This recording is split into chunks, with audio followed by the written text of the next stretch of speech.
je vends surtout des pendules du XVIIIe siècle.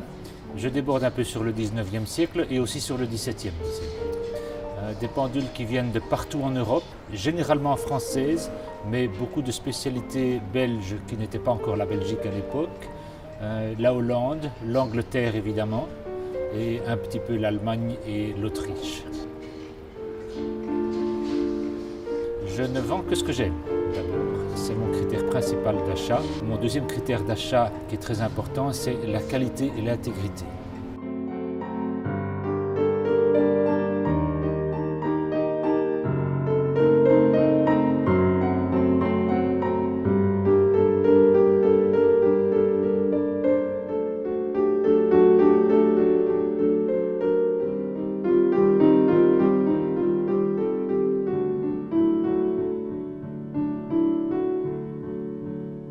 Ceci est ce qu'on appelle une pendule à grande complication, une pendule squelette qui date d'environ 1805 et qui a été fabriquée par le plus grand horloger liégeois de la fin du XVIIIe siècle, Hubert Sarton, qui a construit des pendules absolument extraordinaires. C'était un inventeur tous azimuts.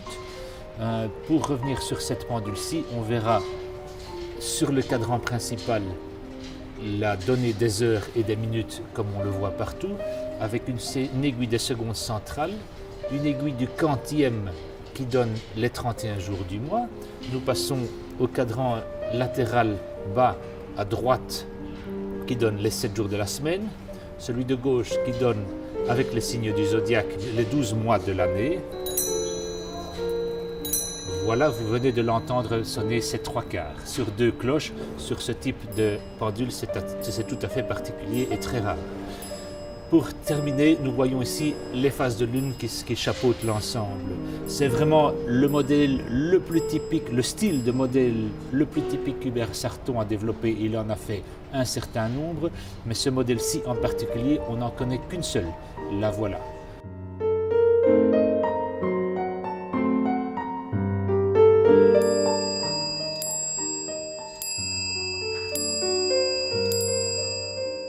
Nous en voyons une ici, qui est une version très simplifiée de celle-ci, c'est-à-dire qu'elle n'a que le cadran central avec les aiguilles des heures et des minutes, une trotteuse des secondes et un quantième des jours du mois. Sa particularité, et qui est une marque de fabrique de Sarton, c'est qu'effectivement, elle a une trotteuse qui fait un tour en 30 secondes.